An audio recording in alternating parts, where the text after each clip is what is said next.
ഒരു യാത്രക്കാരൻ വനത്തിലൂടെ നടക്കുകയായിരുന്നു. അയാൾക്ക് നല്ല ക്ഷീണം തോന്നി. യാത്ര മതിയാക്കി അടുത്തു കണ്ട ഒരു വൃക്ഷത്തിൻ്റെ ചുവട്ടിൽ അയാൾ വിശ്രമിക്കാൻ തുടങ്ങി. "നിന്നെ എൻ്റെ കയ്യിൽ കിട്ടും, നോക്കിക്കോ. നിന്നെ ഞാൻ പിടിക്കും, തീർച്ചയായും കൊല്ലും." വല്ലാത്ത ശബ്ദത്തിലുള്ള ഈ വാക്കുകൾ കേട്ട് യാത്രക്കാരൻ ഞെട്ടി. അയാൾ പേടിച്ച് മരത്തണലിൽ നിന്നും എഴുന്നേറ്റ് ചുറ്റുപാടും നോക്കി. അവിടെ മുകളിൽ മരച്ചില്ലയിലെ ഇലകൾക്കിടയിൽ ഒരു തത്ത. അത് വീണ്ടും പറഞ്ഞു, "നിന്നെ ഞാൻ പിടിക്കും, തീർച്ചയായും കൊല്ലും." ആ തത്ത വീണ്ടും പറഞ്ഞു. ഏതായാലും ഇനി ഇവിടെ ഇരിക്കേണ്ട. അയാൾ മുന്നോട്ട് നടന്നു. കുറച്ചു ദൂരം ചെന്നപ്പോൾ നല്ല തണലുള്ള മറ്റൊരു മരം കണ്ടു. ശരി, ഇനി ഇവിടെയാകാം വിശ്രമം. അയാൾ ആ മരച്ചുവട്ടിൽ വിശ്രമിക്കാൻ തുടങ്ങി. "വരൂ വരൂ, ഇരിക്കൂ. താങ്കൾക്ക് എന്താണ് വേണ്ടത്? ഞാൻ അല്പം വെള്ളം കൊണ്ടുവന്നു തരട്ടെ? കുറച്ചു പഴങ്ങളായാലോ?" മധുരമായ ശബ്ദത്തിലുള്ള ഈ വാക്കുകളാണ് അയാളെ അവിടെ എതിരേറ്റത്.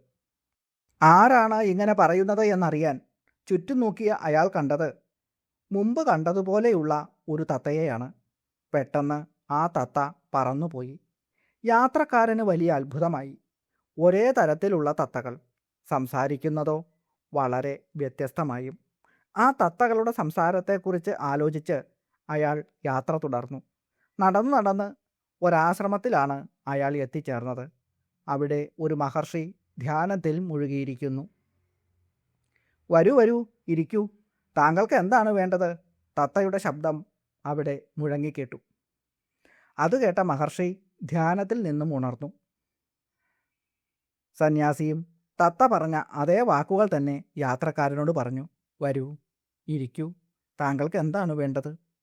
യാത്രക്കാരൻ സന്യാസിയുടെ സമീപത്തായി ഇരുന്നു. യാത്രക്കാരൻ ചോദിച്ചു, "സ്വാമിൻ, യാത്രക്കിടയിൽ മറ്റൊരു തത്തയെ ഞാൻ കണ്ടിരുന്നു. അതെന്നെ കൊല്ലും എന്നാണ് പറഞ്ഞത്. എന്നാൽ ഈ തത്ത എന്നെ സ്വീകരിച്ച് ആനയിച്ചു. എന്താണ് ഇതിൻ്റെയൊക്കെ അർത്ഥം?" സന്യാസിയോട് യാത്രക്കാരൻ സംശയം ചോദിച്ചു. മഹർഷി പറഞ്ഞു, "ഒരു തത്തയ്ക്ക് 2 കുഞ്ഞുങ്ങളുണ്ടായി. ഒന്നിനെ ഒരു വേട്ടക്കാരൻ പിടിച്ചു. അപ്പോൾ രക്ഷപ്പെട്ട മറ്റേ തത്തക്കുഞ്ഞ് ഇവിടെ എത്തി. വേട്ടക്കാരൻ്റെ കൂടെയുള്ള തത്തയെയാണ് നിങ്ങൾ ആദ്യം കണ്ടത്. അത് അയാളുടെ ഭാഷയാണ് പഠിച്ചത്. ഇവിടെ എത്തിയ തത്ത ഇവിടെയുള്ള കുട്ടികളിൽ നിന്നുമാണ് പഠിച്ചത്. ചുറ്റുപാടുകളാണല്ലോ ഒരാളെ നല്ലതും ചീത്തയും പഠിപ്പിക്കുന്നത്." പ്രണവപ്രകാശത്തിൻ്റെ പുതിയ ഒരു അധ്യായത്തിലേക്ക് എല്ലാവർക്കും സ്വാഗതം.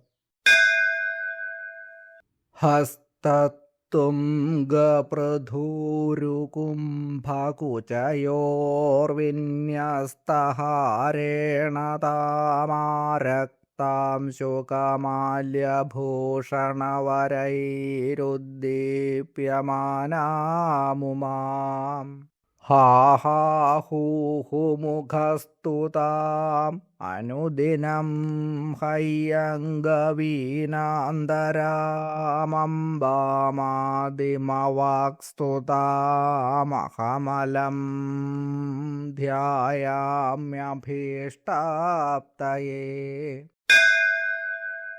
ഹസ്തത്തുംഗപൃഥൂരുകുംഭകുചയോർവിന്യസ്തഹാരേണ താം.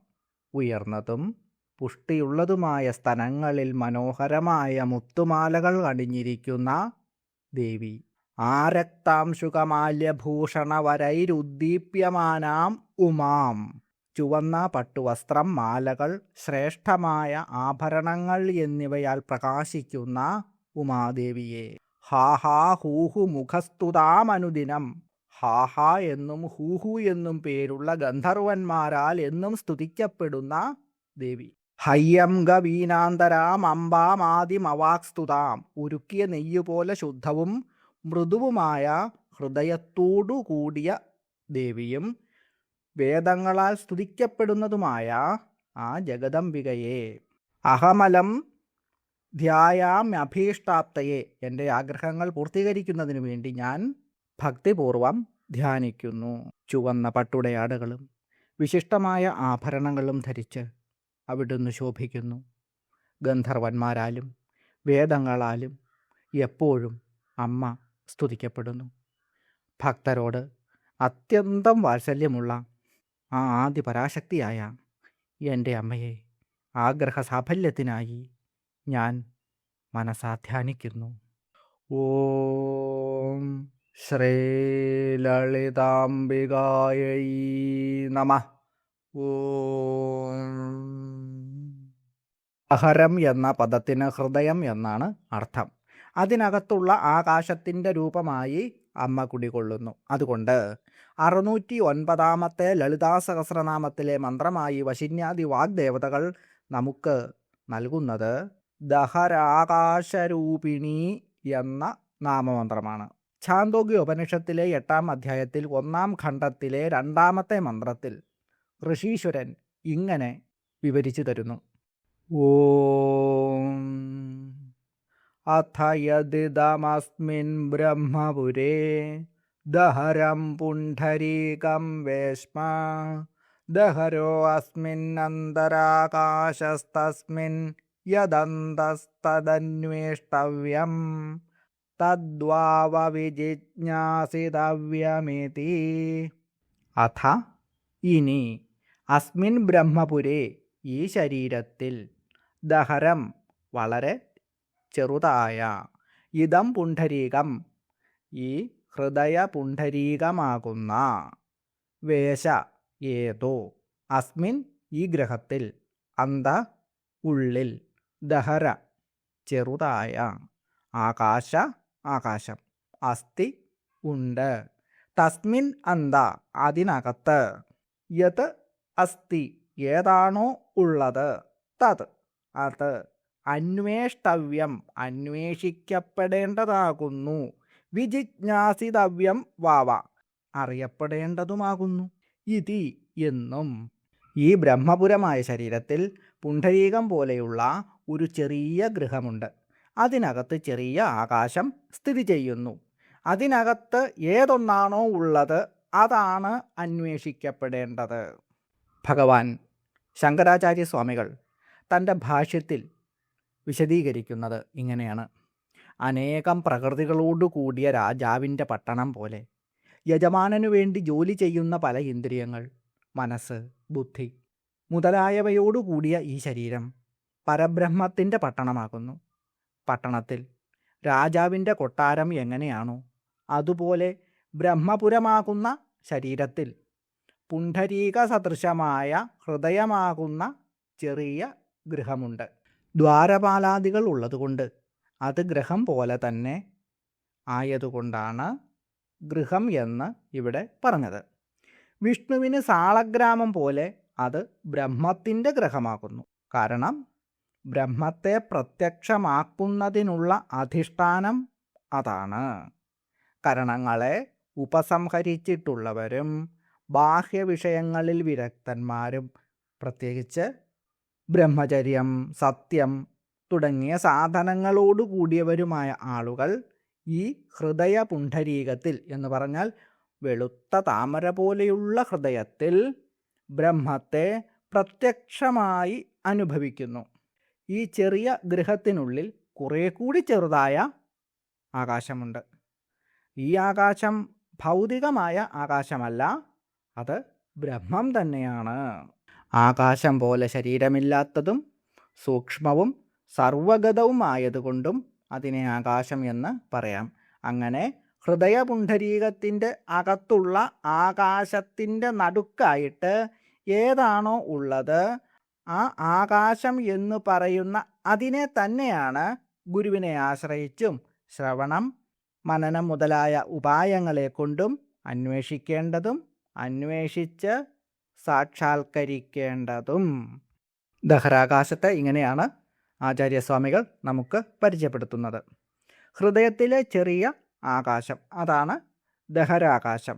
അത് ബ്രഹ്മം തന്നെയാണ്. ദഹരാകാശത്തിൽ ആത്മാവിൻ്റെ രൂപത്തിൽ അമ്മ സ്ഥിതി ചെയ്യുന്നു. രൂപമില്ലാത്തതും സൂക്ഷ്മവും സർവഗതവുമായതുകൊണ്ട് ഈ ആകാശം ബ്രഹ്മസ്വരൂപിണിയായ അമ്മ തന്നെയാണ് എന്ന് പറയുന്നു.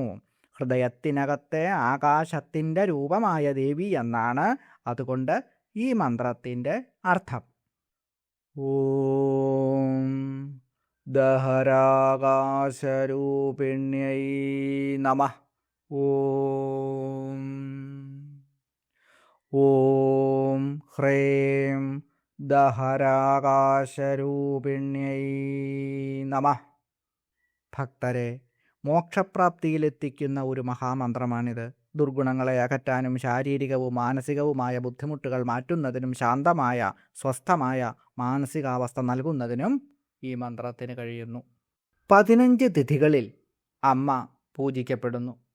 അതിമനോഹരമായ ഒരു നാമമന്ത്രമായി വാഗ്ദേവതകൾ നമുക്കത് വ്യക്തമാക്കി തരുന്നു.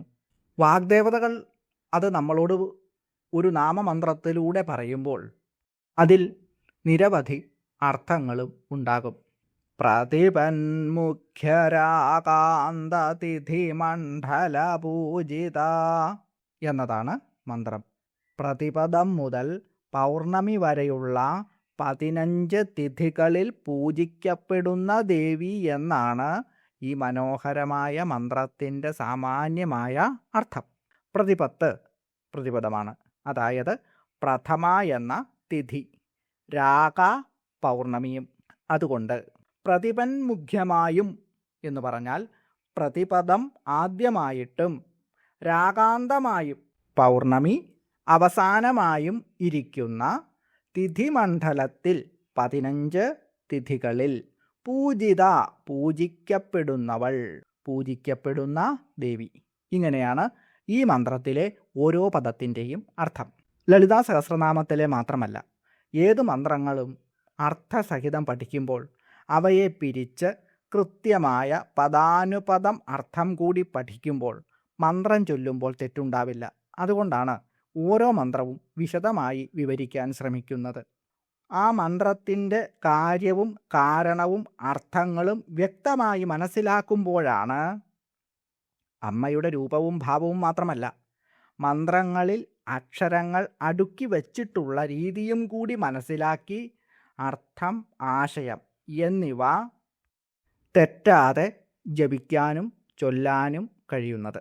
കാമേശ്വരി, ഭഗമാലിനി, നിത്യക്ലന്ന, ഭേരുണ്ഠ, വഹ്നിവാസിനി, മഹാവജ്രേശ്വരി, ശിവദൂതി, ത്വരിത, കുലസുന്ദരി, നിത്യ, നീലപതാക, വിജയ, സർവമംഗള, ജ്വാലാമാലിനി, ചിത്ര എന്നിവരാണ് വെളുത്ത പക്ഷത്തിലെ നിത്യാദേവതകൾ. കൃഷ്ണപക്ഷത്തിൽ ഈ പറഞ്ഞവയിൽ അവസാനം പറഞ്ഞ ചിത്രയിൽ നിന്നുമാണ് തുടങ്ങുന്നത്. ചിത്ര, ജ്വാലാമാലിനി, സർവമംഗള, വിജയ എന്നിങ്ങനെ പ്രഥമ തുടങ്ങി ഓരോ തിഥിയിലും വ്യത്യസ്തങ്ങളായ പൂജാവിധികൾ അനുസരിച്ച് അമ്മയെ ആരാധിക്കേണ്ട രീതികൾ തന്ത്രശാസ്ത്രങ്ങളിൽ വിശദമായി വിവരിച്ചിട്ടുണ്ട്. ഉത്തമനായ ഗുരുവിൽ നിന്നുമാണ് ഈ വിധികൾ പഠിച്ച് അനുഷ്ഠിക്കേണ്ടത്. ഇങ്ങനെയുള്ള നിത്യാദേവതമാരാൽ പൂജിക്കപ്പെടുന്ന ദേവി എന്നും ഈ മന്ത്രത്തിനർത്ഥമുണ്ട്.